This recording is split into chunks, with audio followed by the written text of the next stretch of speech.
c'est tous les jours de manche.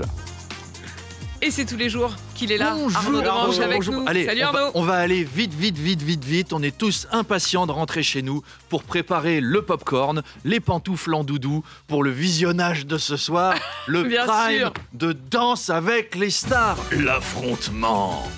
Là, on attend tous Camille Combal l'annoncer.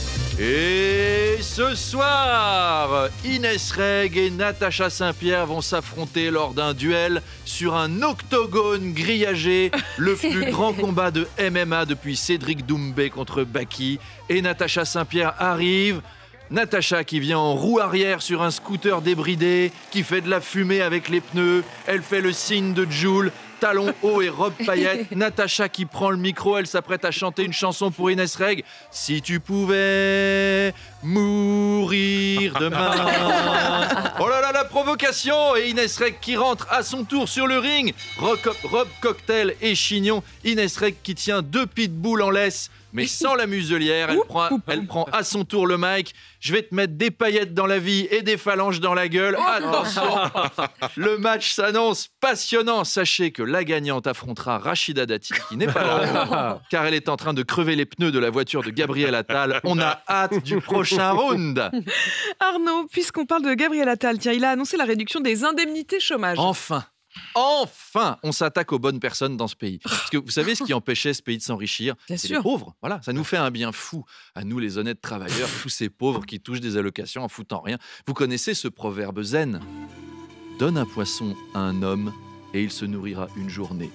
Donne une canne à pêche à un chômeur, il va la vendre 20 € sur le bon coin et avec l'argent, il ira boire de la vinasse au PMU. Non, D'abord. enfin, c'est peut-être pas ça le proverbe. Non, en fait, c'est donne 1 million à Bernard Arnault, il créera une entreprise. Donne 1 million à un chômeur, il va s'acheter une Ferrari jaune poussin qu'il va en planter dans un platane. Les chômeurs, c'est comme les punaises de lit. Hein. Ça vit dans les lits et les canapés. C'est irritant et ça te suce le sang alors que toi, tu vas travailler. C'est épouvantable. Alors, Gabriel Attal a réfléchi et il s'est dit... Nous avons travaillé avec le cabinet McKinsey. Comment faire baisser le chômage? Et nous en sommes arrivés à cette conclusion. Quand tu arrêtes de donner de la thune à des chômeurs, au bout d'un moment, ils meurent de faim et du coup, ça en fait moins. C'est bosser, hein. C'est travailler. Hein. Ça fait baisser le nombre de chômeurs. Oh, Arnaud. Bon, vous vouliez nous parler aussi d'une histoire d'animaux mignons arrivés en Angleterre. Oui, on va changer de sujet, on va aller dans quelque chose de délicat. C'est une histoire vraie. Il y a J'ai une peur. dame qui a recueilli un bébé hérisson. Elle l'a amené à un refuge. On lui a donné de l'eau, on lui a mis une petite gamelle. Et au bout de quelques heures, on s'est rendu compte que c'était pas un hérisson, c'était Un bonnet. Un bonnet, le Le pompon d'un bonnet. d'un bonnet. Elle a recueilli un pompon de bonnet. adoré cette Ouais. histoire. C'est un petit pompon de Un bonnet pompon qui ressemblait à un petit hérisson. qu'elle a confondu avec un hérisson. Et elle n'a pas été la seule. Enfin, Ah oui, il y a eu le c'est- refuge. Ils lui ont donné oui, de la c'est- nourriture quand même c'est- au pompon. C'est pas au refuge Ouais, qu'elle aurait j'adore dû cette aller, la histoire. dame, c'est là. Attends, les opticiens. Ouais. Bon cœur, mais mauvais yeux. Mais c'est mignon. Bon, le fabricant qui fait des bonnets qu'on peut confondre avec des hérissons, faut quand même qu'il fasse un autre métier. Hein. Alors, la même histoire, vous le savez peut-être pas, mais elle est arrivée un jour à Manu le Chypre, qui avait acheté des serpents tropicaux colorés pour son vivarium. Et en fait, il donnait des souris à manger à des cravates Brioni, comme ça, depuis quelques jours. Si ça se trouve, Brigitte Bardot, ça fait 20 ans qu'elle est au milieu d'un tas de coussins en pilou-pilou, mais elle se rend compte de rien.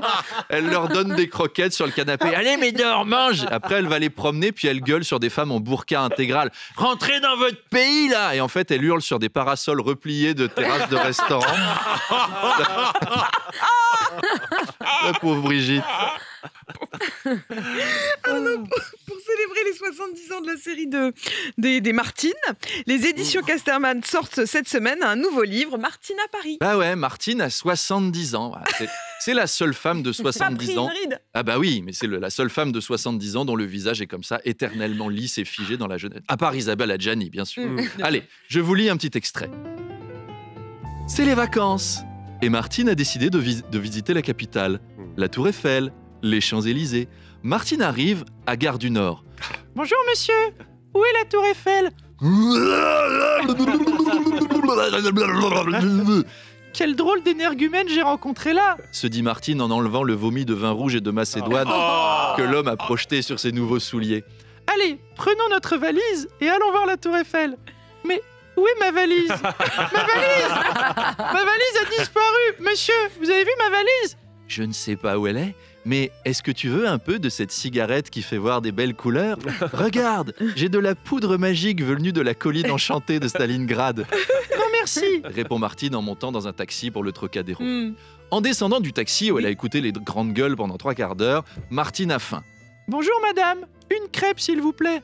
La marchande ouvre une plaque d'égout, sort un seau de pâte à crêpes, chasse Ratatouille qui nageait dans la pâte et prépare à Martine une délicieuse dose de salmonelle. Ça fera 42 €. Merci madame, dit Martine en mangeant sa crêpe. 8 jours après, Martine sort enfin de l'hôpital. Elle retourne chez elle, ramenant des souvenirs plein sa tête et des punaises plein son lit.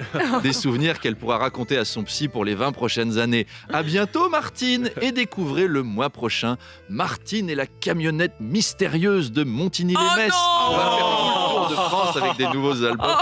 Allez, bon week-end. Les Toulousains, je vous vois ce soir. Les autres, gros bisous. Mais attendez, Et à lundi. Arnaud, mon invité Oui. ce matin, c'est le PDG de la SNCF, Jean-Pierre Farandou. Non, mais non, la technique, faites un effort. Là, c'est pas la farandole. C'est le farandou qu'on reçoit ce matin. Votre invité qui vient donc pour l'interview de 8h45. Il va avoir un petit quart d'heure de retard. Ah. C'est la SNCF. Ah bah oui, bien C'est la sûr. SNCF. C'est le patron du rail français. Avant, le patron du rail français, c'était Faudel. Et ben maintenant, c'est lui.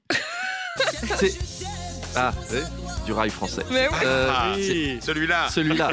Mais c'est sympa de sa part à Jean-Pierre de passer nous voir à la veille d'un grand week-end de Pâques. Vous savez, aujourd'hui, c'est vendredi saint, hein, c'est le jour de la crucifixion de Jésus, et dimanche, c'est Pâques. Donc, gros week-end. Bah, ce vendredi, Jean-Pierre, c'est comme Jésus, c'est pas le jour où il va rester les bras croisés.